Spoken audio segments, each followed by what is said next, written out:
నందికేశ్వర మహారాజు అంతరంగిక మందిరంలో కాలుగాలిన పిల్లిలా తిరుగుతున్నాడు. విశ్వరూపం ధరించిన ప్రశ్న ఆయన బుర్రం తొలిచేస్తోంది. అటూ ఇటూ తిరుగుతున్న నందికేశ్వరుడు గోడకున్న నిలువుట అద్దం ముందు నిలబడి చూశాడు. కనుబొమ్మలు ముడివేసి నుదురు చిట్లించి ప్రతిబింబం ఆయన వైపు చూస్తోంది. ప్రతిబింబం కళ్ళల్లో ఎర్రజీర స్పష్టంగా కనిపిస్తోంది. ఆలోచన, మెదడును కాల్చేస్తున్న ఆలోచన తన కళ్ళు ఎర్రబడేలా చేసింది. నందికేశ్వరుడు తనను నరకయాతనకు గురి చేస్తున్న ప్రశ్నకు సమాధానం కోసం వెతుకుతున్నట్టు అద్దంలోకి చూస్తూ ఉండిపోయాడు. గంటల చప్పుడుతో అంతరంగిక మందిరం తలుపులు తెరుచుకున్నాయి. ద్వారపాలకుడు వినయంగా తలవాల్చాడు. మహారాజు గారికి మనవి. మహామంత్రి గారు, రాజగురువు గారు, సేనాపతి గారు, ఆస్థాన జ్యోతిష్కులు ఇచ్చేశారు. నందికేశ్వరుడు అద్దం ముందు నిలబడి నుండి ద్వారం వైపు తిరిగాడు. వచ్చిన వాళ్ళను ప్రవేశపెట్టమన్నట్టు చేత్తో సైగ చేశాడు. తన ఆసనం వైపు అడుగులు వేశాడు. రాజగురువు మేధావి, మహామంత్రి సత్యసంధుడు, సేనాని వీరకేసరి, ఆస్థాన జ్యోతిష్కుడు ముక్కంటి లోపలికి వచ్చారు. గురుదేవులకు ప్రణామాలు. నందికేశ్వరుడు నమస్కరించాడు. ఆనందమస్తు. మేధావి చెయ్యెత్తి గంభీరంగా దీవించాడు తన ఆసనంలో కూర్చుంటూ. అభివాదం చేసినప్పుడల్లా తమరేమో ఆనందమస్తు అని ఆశీర్వదిస్తూనే ఉన్నారు. ఆ దీవెన ఫలించింది లేదు, ఆనందం మాకు అందివచ్చింది లేదు. నందికేశ్వరుడు బరువుగా నిట్టూర్చి ఆసనంలో కూర్చున్నాడు. మేధావి చిన్నగా నవ్వాడు. పోనీ ఆశీర్వచనాన్ని మార్చివేద్దాం. ఐశ్వర్యమస్తు. అది అత్యవసరం. మీ దీవెన ఫలించాలని కోరుకుంటున్నాం. నందికేశ్వరుడు అన్నాడు. ఆ దీవెనను ఎప్పుడూ మీ నాలుక మీద నాట్యం చేయిస్తూ ఉండండి. ప్రభువులు తీవ్రంగా ఆలోచిస్తున్నట్టున్నారు. మహామంత్రి సత్యసంధుడు అన్నాడు. ఆలోచన కాదు అమాత్య, సంఘర్షణ. మాలో సంకుల సమరం సాగుతోంది. అవునంటే ఆపద, కాదంటే కష్టం. నందికేశ్వరుడు బరువుగా నిట్టూర్చాడు. చక్రవర్తి విజయానందులు అత్యవసర రహస్య లేఖ పంపించారు. వార్తాహరుడు సాక్షాత్తు మా హస్తాలకే అప్పగించి వెళ్ళాడు. లేఖాంశం సారాంశం రాజగురువు ప్రశ్నించాడు. ఏళ్ల తరబడి చెల్లించకుండా ఉన్న కప్పం నిర్ణయించబడిన వడ్డీతో కలిపి చెల్లించాలి. అంతేనా? మేధావి తేలిగ్గా అన్నాడు. పూర్తిగా వినండి గురువుదేవా. నందికేశ్వరుడు విసుగ్గా అన్నాడు. 3 మాసాల వ్యవధిలో రుణంగా రూపాంతరం చెందిన కప్పం వడ్డీతో సహా చెల్లించి తీరాలి. చెల్లించలేని పక్షంలో చక్రవడ్డీ అయినా బాగానే ఉండేది. చెల్లించకపోతే మా ఏకైక పుత్రికను చక్రవర్తి గారి ఏకైక పుత్రుడికి ఇచ్చి వివాహం జరిపించాలి. కప్పమా, కన్యాదానమా, ఏదో ఒకటి అట. ఏదో ఒకటి నెరవేర్చకపోతే మేధావి అన్నాడు. యుద్ధానికి సిద్ధం కావాలట. చక్రవర్తి సైన్యంతో యుద్ధమా? పుష్కర సామ్రాజ్య సైన్యంతో యుద్ధానికి మన సైన్యం చాలదు. సేనాని వీరసేనుడు ఆందోళనగా అన్నాడు. కన్యాదానం చేస్తే మనం రుణపడినంత సొమ్ము మనకు కానుకగా వధుకట్నంగా ఇస్తారట. నందికేశ్వరుడు అన్నాడు. మన వీరకేసరి అపార్థం చేసుకోకపోతే కన్యాదానం ఉభయతారకం అనిపిస్తోంది. రాజగురువు అన్నాడు. కేసరికి మరో కన్యను చూస్తే సరి. గురుదేవా, మీకు తెలిసినట్టు లేదు. విజయానంద చక్రవర్తి కుమారుడు దిగ్విజయానందుడు ధృతరాష్ట్ర వారి అంశతో జన్మించాడు. పుట్టుగ్రుడ్డి. నందికేశ్వరుడు అన్నాడు. శివార్పణం. కబోదికి కన్యను ఎలా ధారపోస్తాం? కప్పమే నయం. రాజగురువు అన్నాడు. ఒకటా రెండా? 7 ఏళ్ల కప్పం పేరుకుపోయింది గురుదేవా. మహామంత్రి అన్నాడు. కొసరుగా వడ్డీ వడ్డిస్తున్నారుగా. బొక్కసనం నీళ్లు లేని చిల్లికుండలా ఉంది. వర్షాభావం, కాటకం, పన్నులు చెల్లించే రైతులు ఆపన్నులైనారు. నందికేశ్వరుడు అన్నాడు. బొక్కసానికి అందుతున్న కొద్దిపాటి సొమ్ము పరిపాలన నిర్వహణకే సరిపోతోంది. మహామంత్రి నీరసంగా అన్నాడు. 7 ఏళ్ల క్రితమే పంచాంగ శ్రవణం సందర్భంలో మన భావి ఆర్థికోస్థితి, ఆదాయ పరిస్థితి ఏ విధంగా నిరాశాజనకంగా ఉంటాయో ప్రభువులకు మనవి చేశాను. అంతవరకు మౌనంగా ఉన్న జ్యోతిష్కుడు ముక్కంటి అన్నాడు. అది గుర్తుకు వచ్చే మిమ్మల్ని పిలిపించాం ఆచార్య. నందికేశ్వరుడు అన్నాడు. ప్రస్తుత స్థితి, సమీప భవిష్యత్తు ఎలా ఉండగలవో గణన చేసి చెప్పండి. మాకిప్పుడు ఉపద్రవం నుండి ఉపశమనం కావాలి. చిత్తం. సంవత్సరాది నాడే ఆ పని చేశాను. రాజకుటుంబ సభ్యుల గోచార ఫలితాలతో పాటు సుభిక్ష సామ్రాజ్య గోచార ఫలం ఎలా ఉండగలదో పరిశీలించాను. సుభిక్ష రాజ్యం 6-7 సంవత్సరాలుగా ఆ పేరు నేతి బీరకాయ అయిపోయింది. సుభిక్ష రాజ్యాన్ని దుర్భిక్షం ఆవరించింది. ఆ దౌర్భాగ్యం మా పుత్రిక కంఠానికి చుట్టుకుంటోంది. ప్రభువులకు ఒక మనవి, ముక్కంటి అన్నాడు. మన రాజ్యం సుభిక్షంగా మారి పూర్వ వైభవాన్ని సంపాదించుకోవడానికి మరో 5 ఏళ్లు పడుతుంది. శివార్పణం, రాజగురువు అన్నాడు. అప్పుడెప్పుడో దశరథ మహారాజు కాలంలో శని రోహిణి నక్షత్ర కక్షలో ప్రవేశిస్తే 12 ఏళ్ల పాటు దుర్భిక్షం కరాళ నృత్యం చేసిందన్నారు, విన్నాం. ఇప్పుడు అలాంటి దుస్థితి. గ్రహవీక్షణ రీత్యా మన రాజ్య భవిష్యత్తు అలా ఉంది ఆర్య. మన గణనలో ఏవైనా లోటుపాట్లు? రాజగురువు సాభిప్రాయంగా అన్నాడు. చిత్తం, ఆర్యులు మన్నించాలి. గణనలో లేశమాత్రము పొరపాటు లేకుండా బహు జాగ్రత్తగా ఉంటాను. నేను చేసేది నడివీధి జ్యోతిష గణన కాదు ఆర్య, మహారాజు గారి ఆస్థాన జ్యోతిష గణన, ముక్కంటి అన్నాడు. ఉదాహరణకి ఒక విషయం మనవి చేస్తాను. మొన్నటికి మొన్న మన సర్వసైన్యాధ్యక్షులు వీరకేసరి గారి సుపుత్రుడు కేసరి గారి జాతకం చూసి స్పర్ధలతో విజయం సిద్ధిస్తుంది కానీ శరీరం మీద అగ్నిముద్ర పడదని చెప్పాను. అదే జరిగింది. అవును, ముక్కంటి గారు చెప్పారు. నేను మా వాడు తేలికగా తీసుకున్నాం, వీరకేసరి నీరసంగా అన్నాడు. ప్రభువులు అనుమతిస్తే అతి రహస్యమైన ఒక అద్భుత విషయం విన్నవించుకుంటాను, ముక్కంటి పైకి లేస్తూ అన్నాడు. చెప్పండి ఆచార్య, ప్రస్తుతం ఏదో అద్భుతం జరగాల్సిందే, నందికేశ్వరుడు అన్నాడు. ముక్కంటి మహారాజు దగ్గరగా నడిచాడు. అతని చంకలో పట్టు వస్త్రంలో చుట్టిన తాళపత్ర గంధం ఉంది. ముక్కంటి ఒకసారి అందరినీ కలిగి చూశాడు. నేను వెల్లడించబోయేది అతి ప్రమాదకరమైన అద్భుతమైన మహారహస్యం. ఈ అంతరంగిక మందిరం దాటి బయటికి వెళ్ళకూడదు. పెద్దలు అందుకు అంగీకరించాలి. ఆ విషయం అతి రహస్యంగా ఉంటుంది. ఇది మా వాగ్దానం, ఉండాలి. ఇది మా ఆజ్ఞ, నందికేశ్వర మహారాజు గంభీరంగా అన్నాడు. అందరూ తలలు పంకించారు. ముక్కంటి పట్టు వస్త్రాన్ని తొలగించి ఒక తాళపత్ర గ్రంథాన్ని వెలికి తీశాడు. జాగ్రత్తగా మహారాజు ముందున్న గుండ్రటి పీఠం మీద పెట్టాడు. ఇది అతి ప్రాచీనమైన గ్రంథం ప్రభు. రాజమందిర గ్రంథాలయానికి అధిపతిగా ఉన్న నేను గ్రంథపఠనను నిరంతరాయంగా కొనసాగిస్తున్నాను. ఒక మూలలో ఇతర ఉద్గ్రంథాల కింద పడి ఉన్న ఈ గ్రంథం నా చేతికి అప్రయత్నంగా చిక్కింది. తాళపత్రాలను గుదిగుచ్చిన దారం తెగిపోయింది. పత్రాలు వరుస క్రమంలో లేవు. ఓపికగా పరిశీలిస్తూ క్రమ పద్ధతిలో వాటిని కూర్చి గ్రంథంగా రూపొందించాను. ముక్కంటి ఆచార్య, గ్రంథం అంటున్నారు. ఆ తాళపత్రాలు గ్రంథ పరిమాణంలో ఉన్నట్టు లేవే. మహారాజు నందికేశ్వరుడు తాళపత్ర గ్రంథాన్ని చూస్తూ అన్నాడు.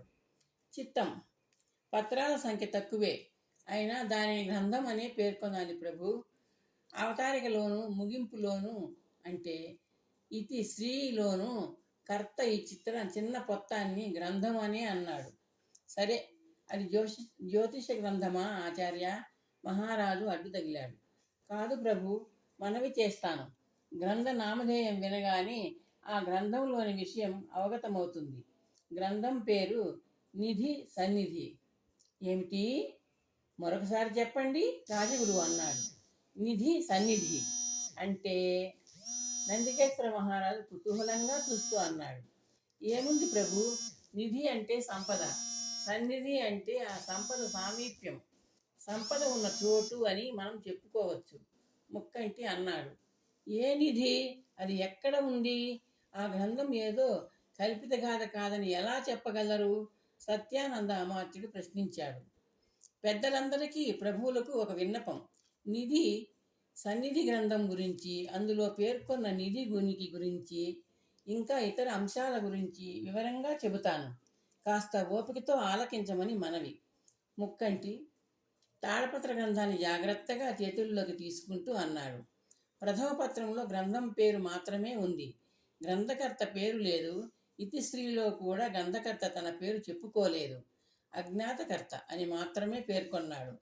గ్రంథ రచనా కాలం ఏదో కూడా మనం ఊహించలేం. దాదాపు శిథిలావస్థలో ఉన్న తాళపత్రాలను ఆధారంగా చేసుకుని శతాబ్దం క్రిందని అనుకోవచ్చు. అందులో ఉన్న లిపి భాష రెండు గ్రంథరచన శతాబ్దాల క్రింద జరిగి ఉంటుందన్న ఊహకు ఊతమిస్తున్నాయి. భాష తెలుగే, నేటి తెలుగు కాదు, ఆనాటి తెలుగు. ఆనాటి ప్రాచీన ఆంధ్ర భాషను పరిగణనలోకి తీసుకొని రచనాకాలం నిర్ణయించలేం. నిధి సన్నిధి ఒక పైశాచిక భాష. గ్రంథానికి ఆంధ్రానువాదం అని ఆ అజ్ఞాతకర్త పేర్కొన్నాడు. కర్త ఎవరో తెలియదు, కాలం ఏదో తెలియదు. ఆ అంశాలను వదిలిపెట్టి ఇతివృత్తం ఏమిటో విందాం, నందికేశ్వరుడు అన్నాడు. చిత్తం ముక్కంటి అన్నాడు. 9 శ్లోకాలలో శ్రీ మహాలక్ష్మీదేవి స్తుతి చేశాడు కర్త. ఒక్కొక్క శ్లోకములో ఒక్కొక్క నిధి పేరు ఉపయోగిస్తూ లక్ష్మీస్తవం సాగింది. అంటే పద్మం, మహాపద్మం, శంఖం, మకరం, కచ్చపం, ముకుందం, కుందం, నీలం, వరం అనే నవనిధుల నామధేయాలను లక్ష్మీదేవికి అన్వయిస్తూ స్తుతి చేశాడు. తదనంతరం నవనిధుల గురించి వివరాలు పొందుపరిచాడు. భారతదేశ అక్షాంశ రేఖాంశాలను, నదులను, పర్వతాలను, పుణ్యక్షేత్రాలను పేర్కొంటూ మన సుభిక్ష సామ్రాజ్యం ఉనికిని వివరించాడు. సుభిక్ష సామ్రాజ్యంలోని నదులను, తటాకాలను, పర్వతాలను వర్ణించాడు. ముఖ్యంగా సుభిక్ష సామ్రాజ్యానికి ఉత్తర దిశలో సుభిక్ష రాజ్య భూభాగానికి అంచున ఉన్న పౌండరీక పర్వత ప్రాంతంలో నవనిధులు నిక్షేపించబడి ఉన్నాయన్నాడు. పర్వత ప్రాంతమా? పౌండరీక పర్వతం కొన్ని వందల యోజనాలు విస్తరించి ఉంది, సత్యసంధుడు అన్నాడు. జ్యోతిష్కుడు ముక్కంటి చిన్నగా నవ్వాడు. దాదాపుగా నిధి నిక్షేపించబడిన స్థావరానికి దారి చూపే కొన్ని కొండ గుర్తులను, బండ గుర్తులను ఉదహరించాడు గ్రంథకర్త. ఆ గుర్తులలో చెట్లు చేమలు ఉన్నాయి, రాళ్ళు రప్పలు ఉన్నాయి. అవన్నీ పరిశీలించి చూడాలి. మన ఆలోచనలకు ఊహలకు అందని అంశం ఒకటి ఉంది. నవనిధుల సన్నిధి పర్వత గర్భం అన్నాడు గ్రంథకర్త. అది ఆలోచనలకు అందని అంశమా ముక్కంటి? మేధావి ఎగతాళిగా అన్నాడు. పర్వత గర్భం అంటే గుహ అంతే. అదే నిజమైతే పర్వత గుహరం అనేవాడుగా ఆర్య, ముక్కంటి అన్నాడు. ఆలోచించండి. నిధులు దాచడానికి గుహ సురక్షితమైన ప్రదేశం కాదు, రహస్య ప్రదేశము కాదు. ఆ నిధి సన్నిధిని పట్టుకునే కార్యం అన్వేషకుడికి వదిలిపెట్టేద్దాం. పర్వత గర్భంలా అంటే గుహ అని అర్థం. తర్కం ఒప్పుకోదు. గుహలోని ఎవరైనా ఎలా వెళ్ళవచ్చు, ఇలా రావచ్చు. అవును, ముక్కంటి అభిప్రాయం తార్కికంగా ఉంది, నందికేశ్వరుడు అన్నాడు. రాజగురువు, మహామంత్రి, సైన్యాధ్యక్షుడు మౌనంగా తలలు ఊపారు. నవనిధులు పటిష్టమైన రక్షణలో ఉంటాయన్నాడు గ్రంథకర్త. రక్షణ కల్పిస్తున్నవి క్రూరమైన భయంకరమైన సర్పాలు. ముక్కంటి తాళపత్రాలను సున్నితంగా తిరగవేస్తూ అన్నాడు. ఆ విషసర్పాల పేర్లు కూడా ఉన్నాయి గ్రంథంలో, ఆలకించండి.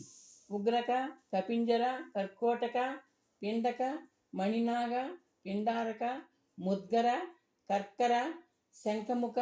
నవనిధులకు నవసర్పాలు అంటే ఒక్కొక్క నిధిని ఒక్కొక్క సర్పం రక్షిస్తూ ఉంటుందన్నమాట. విచిత్రంగా ఉంది, ఈ పేర్లు ఎప్పుడు వినలేదే, నందికేశ్వరుడు ఆశ్చర్యంగా అన్నాడు. ఇవన్నీ కూడా కశ్యప మహర్షి ధర్మపత్ని కద్రువుకు జన్మించిన నాగులు. ఒక్కొక్క నామధేయం ఒక్కొక్క జాతి పామును ఉద్దేశించింది.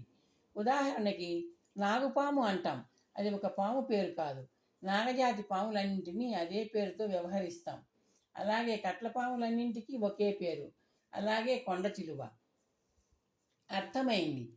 కద్రువ సంతతి అయిన పాములు, సర్పజాతుల నామధేయాలు పురాణ ఇతిహాసాల్లో ఉన్నాయి. ప్రధానమైన అంశం ఏమిటంటే భయంకర సర్పాల రక్షణలోంచి నిధుల్ని తప్పించి తీసుకురావడం. ఏదో పుక్కిటి పురాణం విన్నట్టుంది ముక్కంటి, రాజగురువు అన్నాడు. గతంలో ఈ శతాబ్దాల పాటు ఈ గ్రంథాన్ని చదివిన వ్యక్తులు కూడా పుక్కిటి పురాణంగా భావించి ఉంటారు, ముక్కంటి నవ్వుతూ అన్నాడు. అలా అనుకోవడం మనకి మంచిదే అయింది. నవనిధులు సురక్షితంగా ఉన్నాయి. కళ్ళతో చూసినట్టు చెప్తున్నావు, రాజగురువు అన్నాడు. చూశాను ఆర్య, అయితే నా నేత్రాలతో కాదు, జ్యోతిష నేత్రాలతో, ముక్కంటి సగర్వంగా అన్నాడు.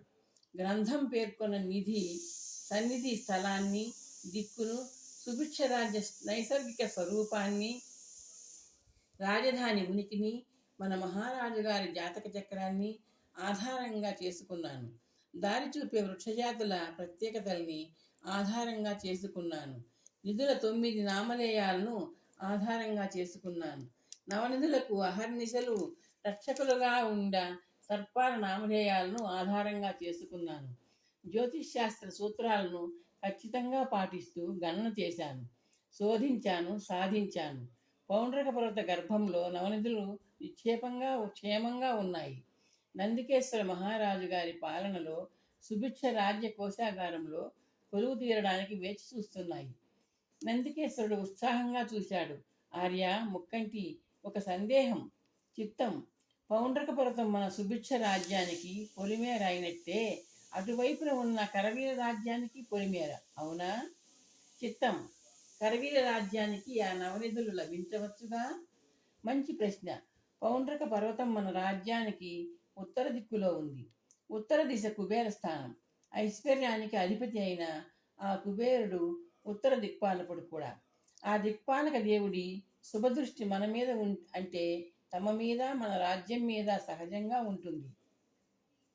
పోతే పౌండ్రక పర్వతం కరవీర సామ్రాజ్యానికి దక్షిణ దిక్కులో పొలిమేర. దక్షిణ దిశకు పాలకుడు యమధర్మరాజు. ఆయన పెత్తనం ధర్మం మీద, ధనం మీద కాదు.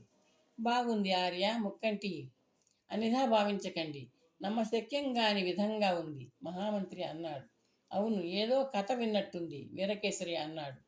నా ఆరో ప్రాణము, జీవనాధారము అయిన జ్యోతిష్ శాస్త్రం మీద ప్రమాణం చేసి చెప్తున్నాను. పరమాత్మ స్వరూపమైన గణితం ఆధారంగా, పరమేశ్వర ప్రసాదమైన అక్షర సంపద ఆధారంగా గణన చేసి భవిష్యత్తును దర్శించి సూచించడం నా వృత్తి. నా జ్యోతిష గణన ఏ విషయంలోనూ ఇంతవరకు తప్పలేదని, తప్పుగా తేలలేదని ప్రభువులకు మీకు తెలుసు. ముక్కంటి అందరినీ కలిగి చూశాడు. నవనిధుల గురించిన నా గణన తప్పుగా తేలితే నా తల తీయించండి, ముక్కంటి గంభీరంగా అన్నాడు. నందికేశ్వరుడు మెప్పుగా తల పంకించాడు. ఆచార్య, ఇన్ని జ్యోతిష గణనలు నవనిధుల పరంగా చేసిన మీరు మరొక గణన కూడా చేసి ఉంటారని భావిస్తున్నాను. ఏమిటి ప్రభు? నిధి సన్నిధిని అన్వేషించి కనిపెట్టి అక్కడికి చేరుకొని సర్పవలయంలోంచి నిధులను సంగ్రహించి తీసుకురాగల ధైర్యశాలి, నిపుణుడు, వీరుడు ఎవరో గణన చేసి చూశారా? అలాంటి మహావీరుడు మన రాజ్యంలో ఉన్నాడా? చిత్తం. పరిశీలించాను ప్రభు. మన రాజ్యంలో మహావీరహారాలు గెలుచుకున్న వీరులెవరో నాకు తెలుసు. గ్రంథాలయంలో వాళ్ళ వివరాలు ఉన్నాయి. ఈ 10 ఏళ్లలో మహావీరహారాలు పొందిన యోధులు జాతకాలు పరిశీలించాను. అందుకు ఆధారం జన్మ నక్షత్రాలు, నామ నక్షత్రాలు, నామధేయాలు. ఒక వీరుడు లభించాడు. అతను మన రాజ్యంలో కాదు, మన రాజధానిలోనే ఉన్నాడు. ఎవరు? అతని పేరు నిధి.